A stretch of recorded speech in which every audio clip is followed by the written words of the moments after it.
ओम शांति। 9 दिसंबर 2023। मुरली के मुख्य पॉइंट्स, धारणा और वरदान। बाबा ने कहा, मीठे बच्चे, तुमने रूहानी बाप से रूहानी मोहब्बत की है तो इसमें कुछ तकलीफ भी सहन करनी पड़ेगी। सारी दुनिया व घर के भांति आदि सब दुश्मन बन पड़ेंगे। बाबा राय देते हैं कि जास्ती धंधे आदि में नहीं फंसना है। 2 रोटी खाई, बाप को याद किया और बाकी सब बाप को के ऊपर छोड़ देना है। जब भी समय मिले अपने आप से रुरिहान करो और दूसरों के साथ ज्ञान की लेन देन भी करो तो तुमको खुशी बहुत मिलेगी और पुरानी दुनिया भूलते जाएंगे। जन्म बाई जन्म तुमने कितनी मेहनत की है, व्रत नेम आदि किए, परंतु प्राप्ति कुछ भी नहीं हुई।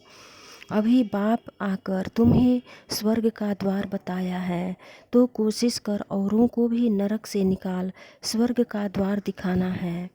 तुम सब आत्माएं यह शरीर छोड़ अब मेरे साथ घर जाएंगे, इसलिए मुझे याद करते रहो।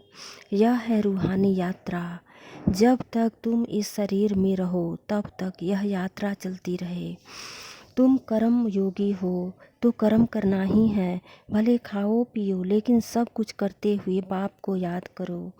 ऑफिस आदि में भी जब फुर्सत मिले याद में बैठ जाओ, इसमें बहुत कमाई है। अभी तुम लाइट हाउस बने हो तो उठते बैठते हर एक को रास्ता बताने की सर्विस करो।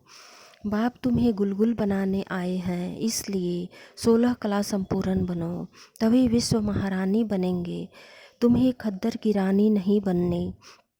मुरली का सार। बाबा ने कहा, मीठे बच्चे, एक बाप के साथ सच्ची मोहब्बत हो तो बाप तुम्हें अपने साथ घर ले जाएंगे। ये सब पापों से मुक्त कर स्वर्ग का मालिक बना देंगे।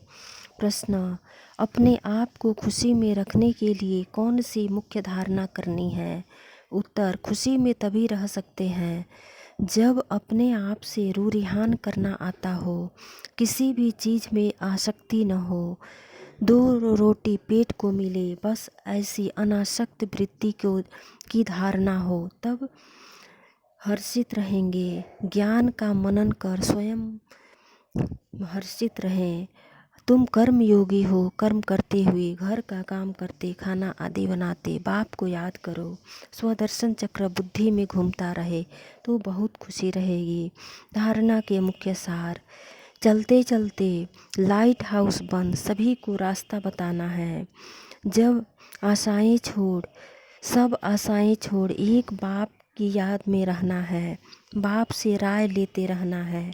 दूसरी पॉइंट, ज्ञान की बातों में ही रमन करना है, अपने आप से बात करनी है, स्वदर्शन चक्र फिराते हुए हर्षित रहना है। वरदान, योग की धूप में आंसुओं की टंकी को सुखाकर रोना प्रूफ बनने वाले सुख स्वरूप भव। कई बच्चे कहते हैं कि फलाना दुख देता है इसलिए रोना आता है, लेकिन वह देते हैं तो आप लेते क्यों हो? उनका काम है देना, आप लो ही नहीं। पर अच्छे बच्चे कभी रोते नहीं हैं। रोना बंद, न आँखों का न मन का रोना। जहाँ खुशी होगी वहाँ रोना नहीं होगा। खुशी और प्यार के आंसू को रोना नहीं कहा जाता। तो योग की धूप में आंसुओं की टंकी को सुखा दो, विघ्नों को खेल समझो तो सुख स्वरूप बन जाएंगे। स्लोगन, साक्षी रहकर पाठ बजाने का अभ्यास करो तो टेंशन से स्वतः अटेंशन में रहेंगे। ओम शांति।